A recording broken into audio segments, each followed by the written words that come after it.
Baik, Assalamualaikum warahmatullahi wabarakatuh. Ya, yang terhormat Ibu Milana, STMSC, PhD, selaku dosen pengampu mata kuliah Ekonomi Teknik. Sebelumnya perkenalkan saya Muhammad Al-Adabi dari NIM 22073060. Nah, di sini saya akan mempresentasikan tugas yang diberikan oleh Ibu Milana, yaitu tentang 10 poster prototype produk yang diambil dari Expo UNP. Eh, Tanpa berlama-lama, baik langsung saja masuk ke presentasi yang poster pertama.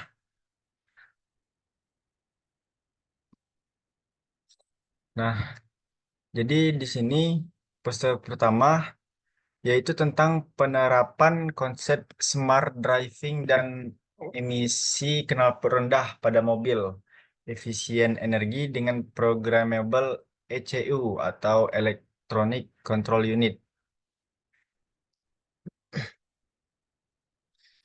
Nah, jadi menerapkan ECU yang dapat diprogram untuk mengubah kendaraan konvensional yang hemat energi menjadi kendaraan yang dikontrol oleh ECU atau elektronik.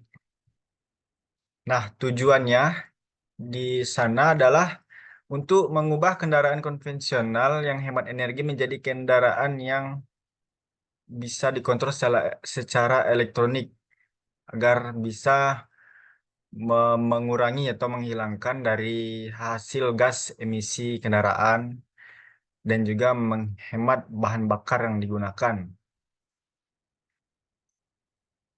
Kemudian untuk membentuk perancangan menggunakan ECU ini digunakan 5 metode.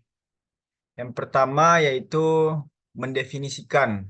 Nah, jadi analisis awal ini terhadap jenis kendaraan serta sistem kendali dan kelistrikan yang terdapat pada kendaraan. Jadi awalnya itu kita menganalisis jenis kendaraan dan sistem kendali dan juga kelistrikan yang terdapat pada kendaraan. Setelah menganalisis, metode kedua yaitu mendesain. Nah, desain ini merancang penerapan sistem ECU pada kendaraan dan menyesuaikan dengan sistem kendali agar ECU dapat diterapkan dengan baik. Kemudian sistemnya metode yang ketiga yaitu mengembangkan. Setelah kita mendesain dan merancang penerapan sistem ECU tadi, kemudian kita kembangkan lagi dengan menerapkan sistem ECU sesuai dengan karakteristik yang dihasilkan selama aktivitas penentuan dan dengan desain yang sesuai pada kendaraan. Kemudian metode yang terakhir yang digunakan adalah menyelesaikan keluaran paten sederhana pada ECU yang dapat diprogram. Nah, jadi itulah tadi tentang penerapan konsep smart driving dan emisi knalpot rendah pada mobil efisien energi dengan program programmable ECU. Baik, untuk selanjutnya poster yang kedua.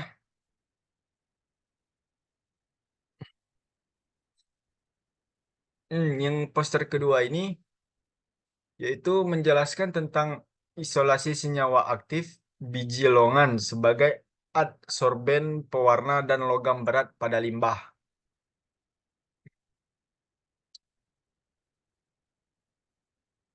Nah, sebelumnya di sini klengkeng itu merupakan salah satu jenis buah yang populer di Indonesia. Klengkeng juga terdiri dari daging, biji, dan juga kulit.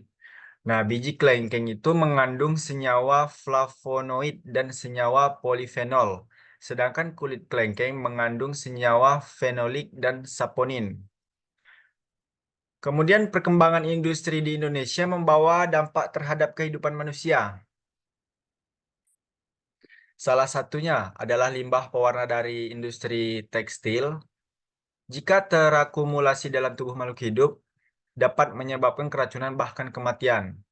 Nah, jadi dampak yang diberikan oleh limbah pewarna dari industri tekstil tadi itu bisa mempengaruhi ekosistem yang terdapat pada air, pada lingkungan hidup, pada tubuh hewan. Biosorpsi merupakan salah satu metode menghilangkan zat warna. Peneliti menggunakan beberapa bahan alam sebagai penyerapnya seperti biji mangga, kulit nanas, ampas tebu, sekam padi, dan lain-lain. Nah, jadi karena tadi limbah pabrik ya mungkin yang sudah merusak ekosistem, kemudian dibuatlah yaitu biosorpsi. Nah, biosorpsi itu metode yang digunakan untuk menghilangkan atau menyerap seperti zat-zat kimia yang terdapat oleh pewarna tadi. Contohnya tadi seperti dari alam yang bisa kita ambil seperti biji mangga, kulit nanas, ampas tebu, sekam padi, dan lain-lain. Nah, jadi dari bahan-bahan alam tersebut akan menyerap zat-zat kimia yang terdapat pada pewarna. Sehingga ketika zat pewarna masuk ke lingkungan hidup atau bercampur kepada lingkungan hidup, itu tidak akan membahayakan makhluk hidup yang lainnya. Kemudian tujuannya ini di sini ada tiga, yaitu pemanfaatan limbah biji kelengkeng sebagai bahan dasar serapan zat warna. Nah, jadi di sini mereka menggunakan sisa-sisa biji pada kelengkeng itu untuk menyerap bahan dasar dari zat-zat pewarna tersebut. Kemudian tujuan yang kedua yaitu pengaruh serapan senyawa aktif hasil isolasi biji kelengkeng terhadap serapan zat warna dan ion logam pada air limbah. Nah, kemudian di sini biji kelengkeng juga menyerap eh, zat zat warna yang berbahaya dan juga ion-ion logam pada air limbah dari pabrik tersebut. Kemudian tujuan yang ketiga, pengaruh biji kelengkeng terhadap daya serap, penentuan kondisi optimum penyerapan dan mengkaji pengaruh pH larutan pewarna, konsentrasi, ukuran partikel, waktu kontak dan suhu. Kemudian di sini juga ada hasil dan pembahasan. Jadi didapat pada setelah melakukan uji coba menggunakan biji kelengkeng tadi, berdasarkan hasil penelitian yang dibuat oleh mereka, kondisi optimum variasi yang diuji meliputi pH 4, konsentrasi rodamin B350 mg per L, kemudian kecepatan pengadukan 200 rpm, kemudian waktu kontak 180 menit, dan ukuran partikel 106, serta daya serapnya dengan metode BAT sebesar 45,60 mg per G. Nah, terdapat 50 ml senyawa aktif flavonoid dalam 2 kilo biji kelengkeng. Kemudian dari hasil penelitian ini dapat disimpulkan bahwa berdasarkan penelitian yang telah dilakukan, eh, yang pertama itu senyawa metabolit sekunder yang diisolasi dari biji kelengkeng berperan penting dalam penyerapan pewarna. Kemudian yang kedua, limbah biji kelengkeng dapat menyerap zat warna sebagai penyerap zat warna dan logam berat seperti Zn. Kemudian biji kelengkeng mempunyai daya serap 45,60 mg per G, kecepatan pengadukan 200 rpm, pH efektif larutan pewarna 4, konsentrasi 350 mg per L, ukuran partikel 106 mm, dan waktu kontak 45,60 mg per G per 180 menit. Nah, jadi eh, biji kelengkeng itu menurut saya sangat efektif dilakukan karena salah satunya dia menggunakan bahan alam dan juga kemampuan biji kelengkeng itu dapat menyerap dan juga menghilangkan zat-zat berbahaya pada limbah hasil pabrik tersebut. Kemudian lanjut yang poster ketiga. Hmm. Jadi di poster ketiga ini tentang rancang bangun dan pembuatan generator induksi, pengendalian beban elektronik pada pembangkit listrik Picohydro menggunakan P-Fuzzy Logic Controller.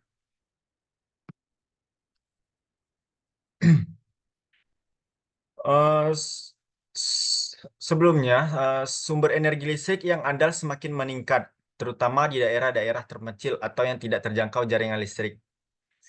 Pembangkit listrik Pico Hydro menawarkan solusi potensial, namun tantangan terbesar yang dihadapi adalah fluktuasi tegangan dan frekuensi pada generator induksi yang digunakan.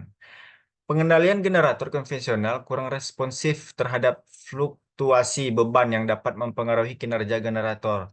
Oleh karena itu, pengembangan elektronik load controller atau ELC yang lebih adaptif diharapkan dapat meningkatkan kinerja generator induksi pada pembangkit listrik Picohydro. Kemudian tujuan dari penelitian ini itu adalah untuk merancang Electronic Load Controller atau ELC yang lebih responsif khususnya untuk digunakan pada generator induksi. Pendekatan ini akan menggunakan buck converter untuk mengatur penyaluran daya ke download, kemudian mengimplementasikan pengontrol logika P-Fuzzy pada ELC untuk meningkatkan daya tanggapnya agar lebih adaptif, efisien, dan tanggap terhadap fluktuasi beban sehingga menjamin kestabilan dan konsistensi keluaran yang dihasilkan listrik. Kemudian bahan dan metode yang digunakan dalam penelitian ini antara lain yaitu merancang Electronic Load Controller atau ELC untuk generator induksi 3 fase yang dimodelkan pada gambar. Bisa kita lihat pada gambar. Satu, menggunakan simulasi pada platform MATLAB atau Simulink. Langkah awal memang melibatkan simulasi generator induksi yang dihubungkan ke beban untuk mendapatkan data dasar. Selanjutnya yang dilakukan adalah serangkaian simulasi untuk membandingkan kinerja buck converter ketika dikontrol menggunakan pengontrol PI.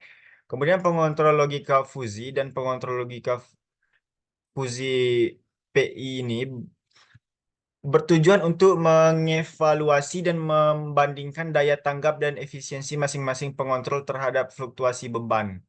Langkah terakhirnya adalah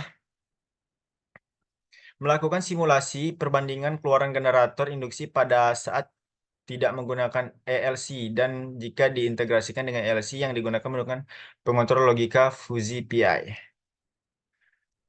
Kemudian untuk hasil dan diskusi dari penelitian menunjukkan integrasi kedua kontrol dengan waktu respon yang cepat dan efektif.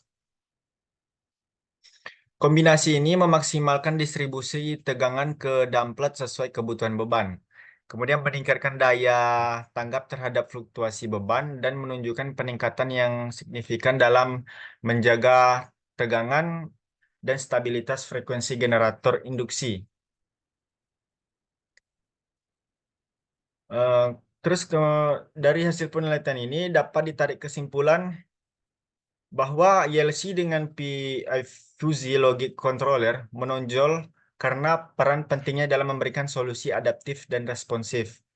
Kombinasi kendali PI yang responsif dengan kemampuan logika fuzzy yang mengatasi overshoot memberikan keuntungan dalam menjaga stabilitas dan daya tanggap yang dibutuhkan. Peran penting dari fuzzy logic controller ELC PI adalah memberikan kemampuan adaptasi yang sangat dibutuhkan untuk mengatasi fluktuasi generator induksi, sehingga menjadi solusi yang sangat potensial dalam menunjang keandalan listrik di daerah-daerah terpencil. Oke, dilanjutkan lagi ke poster keempat. Di sini yaitu dilakukannya penelitian tentang pendidikan masyarakat melalui implementasi sumber energi alternatif pada pompa air surya.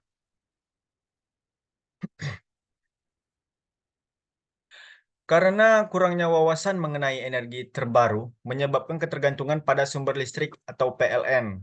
Nah, keterbatasan dana operasional yang dimiliki Musola Darul Ititat juga kekurangan daya listrik musola pada saat semua beban listrik dihidupkan. Nah, jadi sebelum sebelumnya telah dilakukan bahwa kita tidak mungkin tidak pernah mengenal teknologi baru seperti dari air surya. Kita hanya mengenal bahwa sumber listrik itu dari PLN. Kemudian penelitian ini bisa meneliti bahwa sumber listrik itu tidak hanya dari PLN, tetapi ada juga dengan menggunakan air surya. Nah, tujuan dari penelitian ini yaitu untuk mengedukasi peserta dan memberikan ide pemanfaatan listrik alternatif pada pompa air listrik. Nah, ini juga sangat bagus digunakan untuk di desa-desa terpencil yang mungkin sulit jangkauan dari PLN. Nah, bisalah digunakan metode dengan pompa air listrik. Kemudian dalam penelitian ini menggunakan bahan dan metode yaitu eh, pada yang pertama yaitu melaksanakan kegiatan observasi dan pencarian partner permasalahan, studi literatur, perancangan, pengujian, instalasi, dan edukasi sistem energi alternatif hibrid, yaitu energi surya dan listrik PLN. Nah, jadi dari hasil hasil dan diskusi yang didapat oleh penelitian, yaitu pada pengujian dilakukan di Laboratorium Konversi Energi Listrik Departemen Teknik Elektro pada siang hari saat kondisi cuaca cerah. Nilai rata-rata tegangan dari pengujian yang dilakukan dapat dihitung dengan menggunakan data pada tabel 1 di atas. Nah, bisa kita lihat di sini pada tabel 1. Median tegangan dari pengujian adalah 12,46 volt. Nah, nilai rata-rata arus hasil pengukuran adalah 2,39 volt. Kemudian yang diperoleh adalah 29,9 volt. Maka tegangan keluaran inverter sebesar 220 volt. Dari hasil pretest dan post-test yang dilakukan diperolehlah nilai rata-rata pretest sebesar 29,4 dengan nilai terendah sebesar 10, di mana masyarakat sebelumnya belum mengetahui tentang panel surya.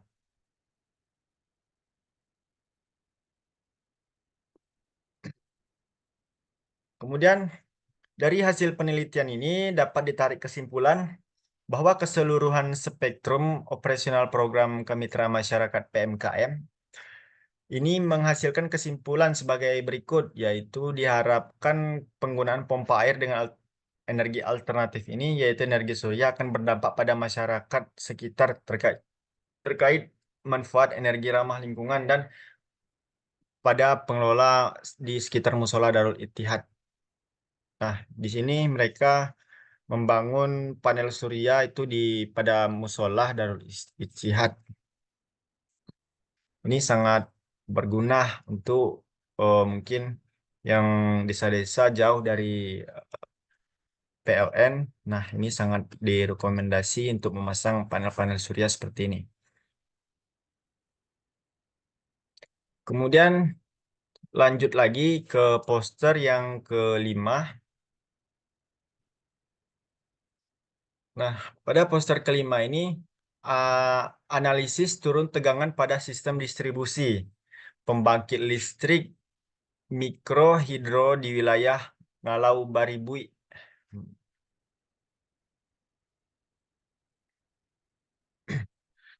Penurunan tegangan merupakan faktor penting dalam penilaian sistem distribusi listrik yang mewakili perbedaan antara tegangan yang dikirim dan diterima, yang disebabkan oleh faktor-faktor seperti resistansi dan impedansi Kemudian kegiatan pertama yang dilakukan oleh tim dalam upaya penyelesaian permasalahan ketenaga listrikan di Ngalau Baru Bui adalah menganalisis jatuh tegangan akibat semakin meningkatnya kebutuhan dan keterbatasan energi listrik yang tersedia di pembangkit listrik tenaga mikrohidro.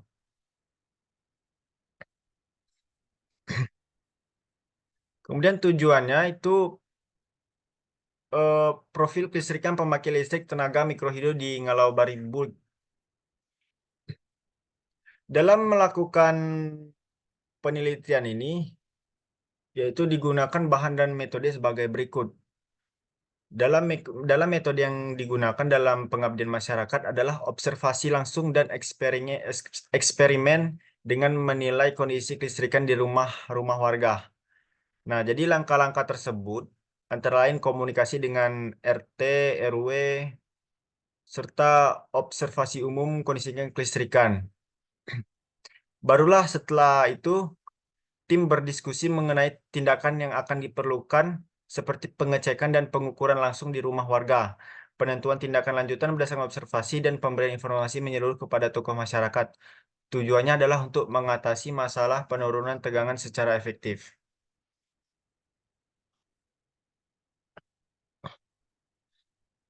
Kemudian, eh, jadi dari hasil penelitian ini telah dilakukan analisa aktivitas penurunan tegangan dan diperoleh profil kelistrikan PLTMH Ngalau Barubui. Pengamatan menunjukkan kelemahan, termasuk fluktuasi tegangan saat permukaan air rendah dan beban puncak. Selain itu, terdapat penurunan tegangan terus-menerus antara sisi sander dan penerima atau tempat tinggal atau rumah tinggal, sehingga menimbulkan resiko terhadap beban listrik.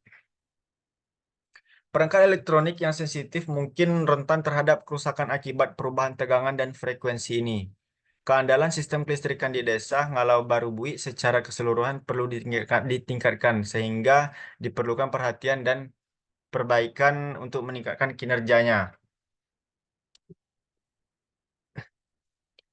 Jadi dari kesimpulan dari hasil penelitian eh, tentang analisis turun tegangan pada sistem pembangkit listrik mikrohidro, yaitu penyebab turunnya tegangan di desa Ngalau Hariburi Bui adalah adanya penambahan beban tanpa menambah kapasitas pembangkit hambatan jaringan dan panjang jalur distribusi. Dari 14 rumah yang diamati, 6 rumah mengalami penurunan tegangan melebihi ambang batas sekitar 4%, yang menunjukkan ketidakcukupan sistem. Jalur distribusi yang panjang di desa ini menyebabkan penurunan tegangan yang signifikan, mengakibatkan pencahayaan redup dan potensi kerusakan.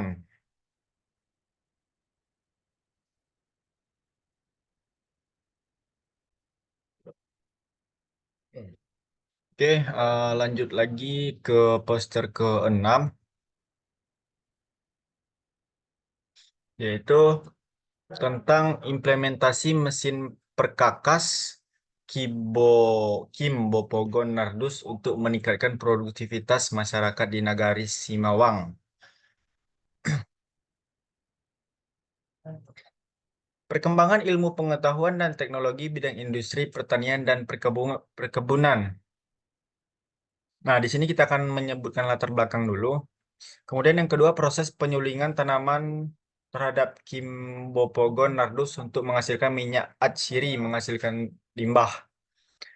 Kemudian yang ketiga, masyarakat melakukan proses pengolahan sampah dengan menggunakan pisau dan parang. Kemudian yang keempat, penerapan teknologi masyarakat diperlukan untuk memudahkan pengolahan sampah. Tujuan dari penelitian ini adalah untuk menerapkan ilmu pengetahuan dan teknologi berupa alat pencacah sampah Kimbopogon Nardus untuk meningkatkan produktivitas masyarakat di Nagari Simawang.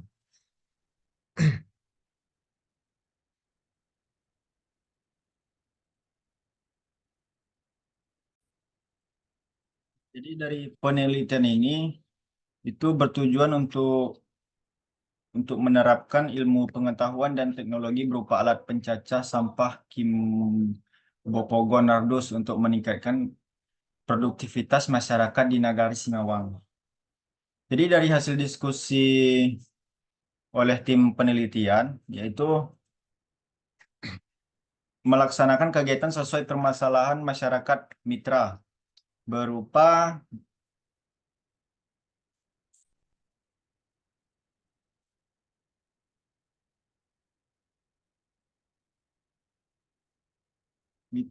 penerapan alat pencacah limbah Kimbo-Pogonardus dalam upaya mengembangkan produktivitas komunitas petani Kimbo-Pogon Nardus. Dengan kinerja alat pencacah limbah Kimbo-Pogon Nardus ini, maka pemanfaatan limbah Kimbo-Pogon Nardus dapat lebih efisien. Kemudian keberhasilan pengembangan teknologi pasca panen bergantung pada keberhasilan inovasi teknologi dan sistem pendampingan.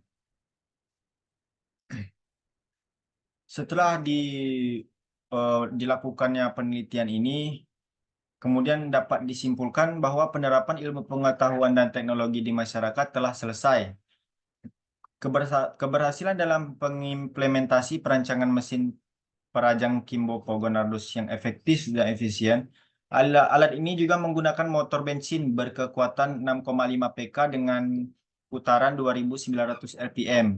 Kapasitas mesin pencacah Kimbo Pogonardus mencapai 34 kg per jam. Dengan ketajaman pisau, perajang mampu digunakan dalam waktu 6 jam per hari. Teknik perancangan dikategorikan baik dengan menggunakan sumber berkendara yang bebas polusi dan bebas kebisingan. Efektivitas alat tersebut menghasilkan hasil pencacahan serai mencapai 95%. Alat perajang Kimopogon Nardus ini sangat bermanfaat bagi petani serai wangi karena dapat memudahkan petani dalam mencacah limbah Kimbopogon Nardus ini. Alat ini juga mampu mencacah limbah Kimbopogon Nardus dalam jumlah banyak dan waktu relatif singkat sehingga menghemat biaya.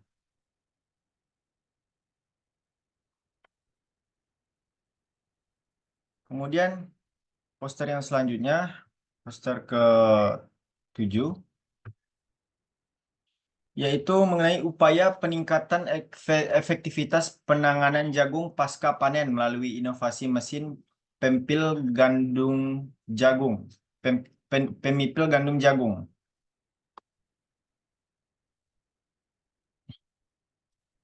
Latar belakang dari penelitian ini adalah sekelompok tani boncah bungo Tanjuang, kemudian yang mempunyai masalah yang paling mendesak untuk segera diatasi adalah pada pasca panen jagung. Jadi pada pasca panen sebaiknya dilakukan pengawetan biji jagung. Dalam proses ini, para petani menghadapi permasalahan upah yang tinggi dan waktu yang dibutuhkan dalam proses pemetikan. Masyarakat mengharapkan adanya inovasi untuk mengatasi permasalahan tersebut.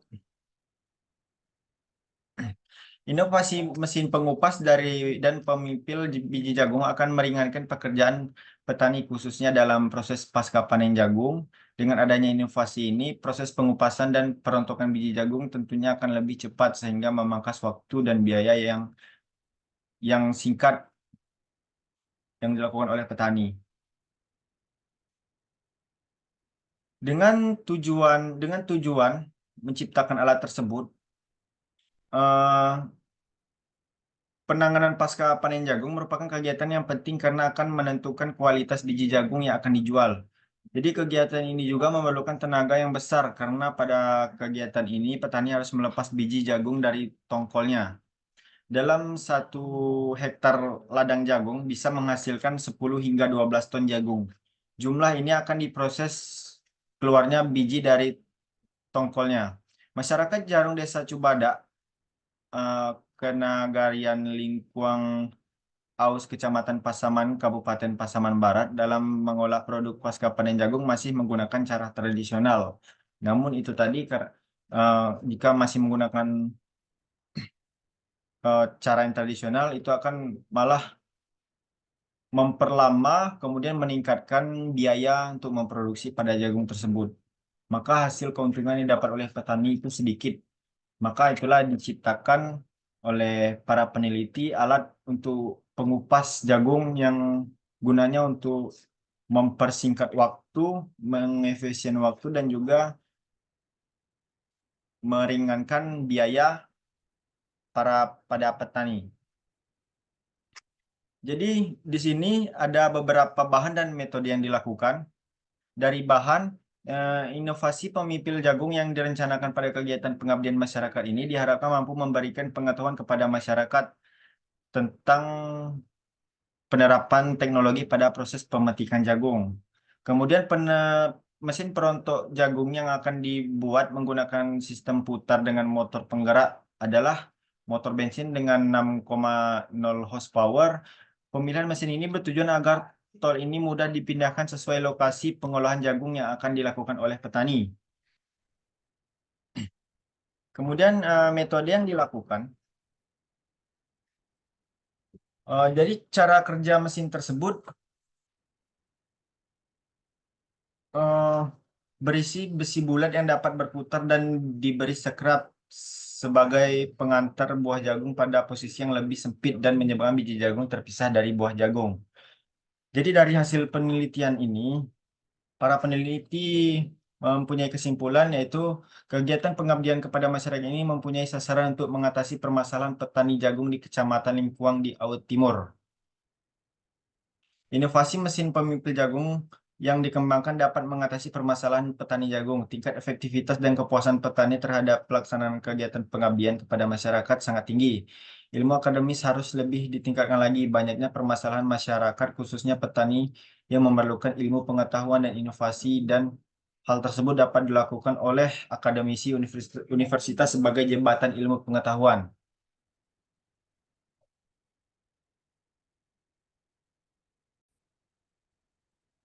Baik, lanjut lagi ke poster yang ke-8.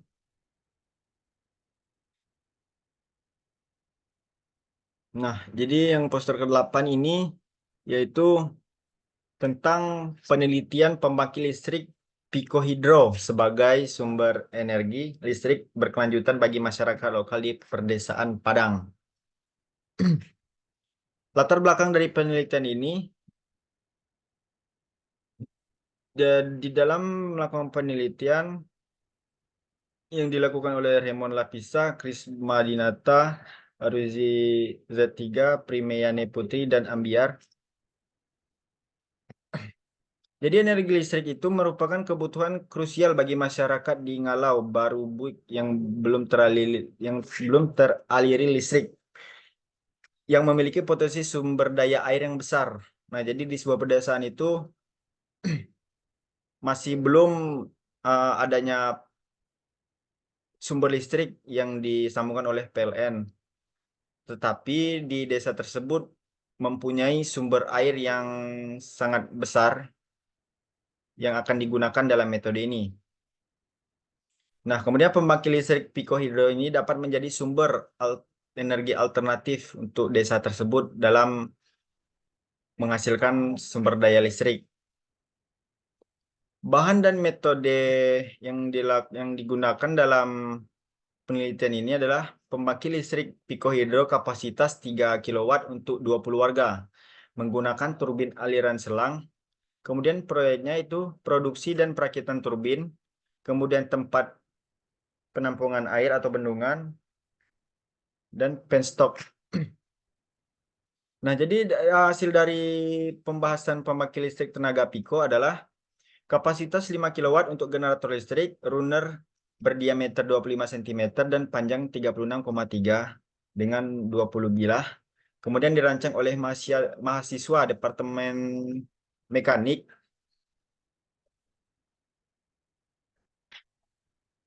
Kemudian efisiensi turbin 70%. Kemudian bisa disimpulkan bahwa pembangkit listrik tenaga air Pico dirancang dengan kapasitas 3 kW. Turbin aliran selang cocok untuk kondisi lokasi. Kemudian polari turbin jumlah bilah 20 diameter, luar atau dalam 25 cm dengan panjang 36,3.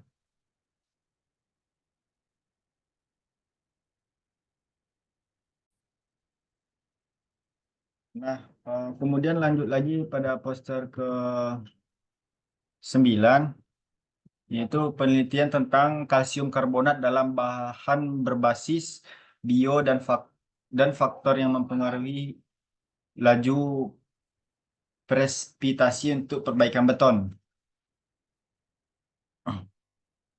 Nah, jadi latar belakang dari penelitian ini, baru-baru ini ditemukan teknik perbaikan berbasis cairan di bidang penyembuhan diri melalui penggunaan presipitasi kalsium karbonat yang diinduksi oleh mikroba atau MICP. Kemudian telah diselidiki secara intensif. Campuran tersebut terdiri dari mikroorganisme, sumber karbon organik, dan sumber kalsium yang tersedia dalam beton. Ketika ragi kering dipilih sebagai mikroorganisme, karbon dioksida yang dihasilkan melalui proses metabolisme mikroba yang mengonsumsi sumber karbon organik seperti glukosa menghasilkan ion karbonat. Ion karbonat bereaksi dengan ion kalsium yang ada dalam campuran menyebabkan pengendapan kalsium karbonat tergantung pada tingkat pH dalam lingkungan alkali. Dengan tujuan yaitu yang pertama, menyelidiki faktor-faktor yang mempengaruhi laju pengendapan kalsium karbonat bahan berbasis bio untuk memperbaiki kebocoran pada benda uji beton. Kemudian yang kedua, menyelidiki penerapan bahan perbaikan berbasis bio untuk menutup retakan pada benda uji beton. Kemudian bahan dan metode yang dilakukan itu adalah satu, metode tabung reaksi, dua, analisis difraksi sinar X, kemudian yang ketiga tes kebocoran air. Kemudian dari hasil penelitian ini didapatlah hasil dari diskusi yaitu menunjukkan kebocoran benda uji beton sebelum dan sesudah penuangan bahan perbaikan berbasis bio. Material yang baru terbentuk tersebut diduga merupakan mineral berbahan dasar Ca berdasarkan analisis XRD dan PTIR.